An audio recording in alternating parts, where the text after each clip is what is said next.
Alright everyone, welcome back to the channel. It's a Saturday afternoon here at the shop and we're staying late to do some work. And I just thought I'd show you something here.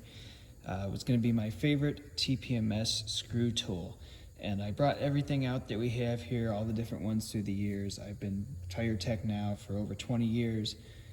Way back in the early 2000s when TPMS first started coming out, we kind of have an evolution of different tools we've used here. And I'm just going to kind of show you the pinnacle of where we've been, where we got, and why I use what I use and why I like it.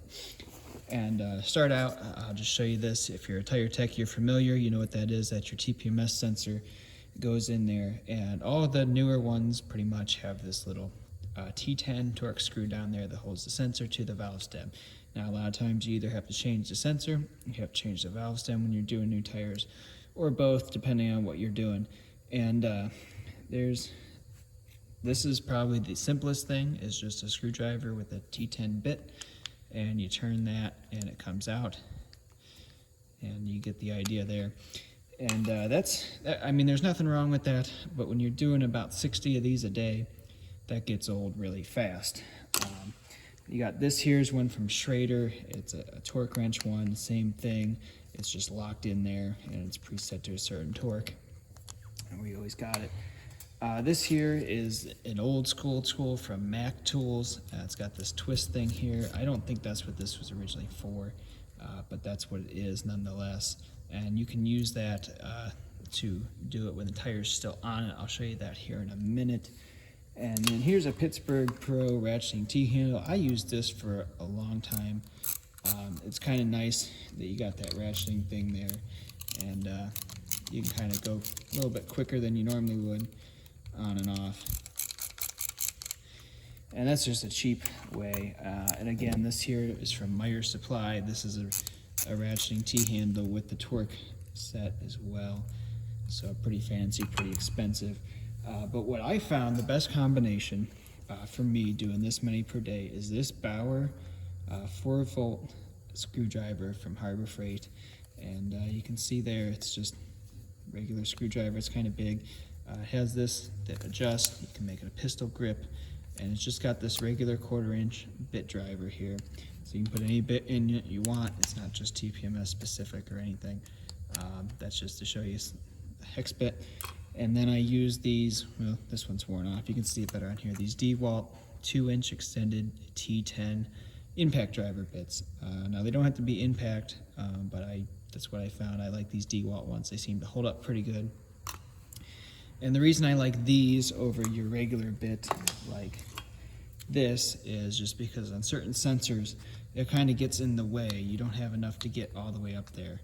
This one's kind of a newer one from a newer truck. You do, but some of the older ones, you don't have that kind of room.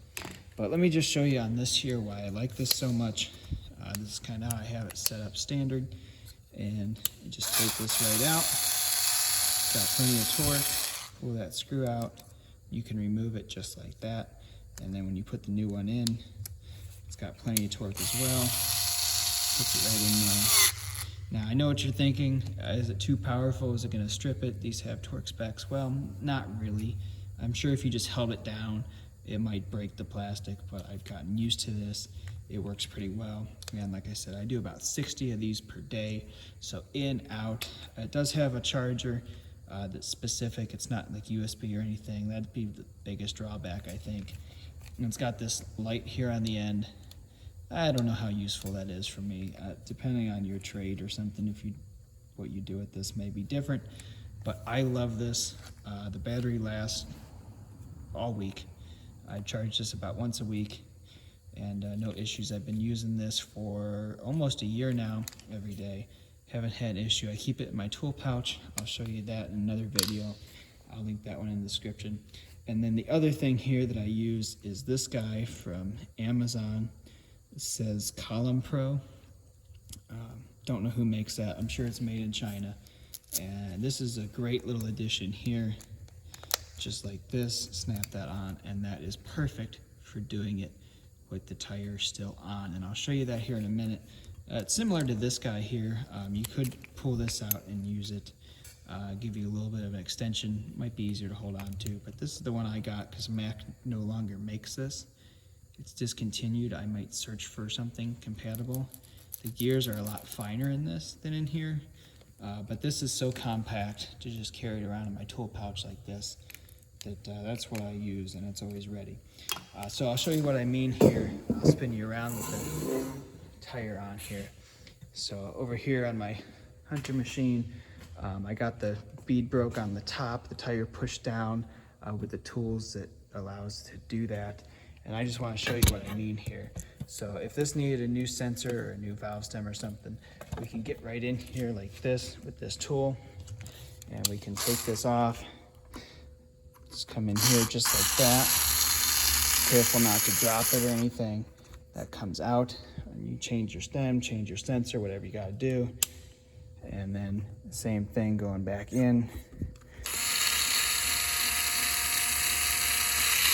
And you got plenty of room just like that, where you wouldn't really have that with like one of these tools. You wouldn't be able to get in there without pulling that tire off. And that just saves you having to rebalance it and all that, and take time to do it all. Like I said, I do a lot of these all day long. Again, this tool here from Mac would do that as well, but again, you have to do it by hand, so kind of longer. This is my go-to, is the Bauer tool. I love it. I've been using it. It's cheap enough, I think like 20 or 30 bucks, depending on when you get it. No issues so far, no complaints. So that's what it is. I'll link most of this stuff that's available down in the description. Some of it is discontinued, like the Mac and maybe this, but definitely link these guys in the description for you. Let me know if you have any questions. Let me know what you use if you're a tire tech for TPMS. That's my favorite right now. If we ever upgrade it, I'll get another video. So take it easy, guys. I'll catch you in the next one.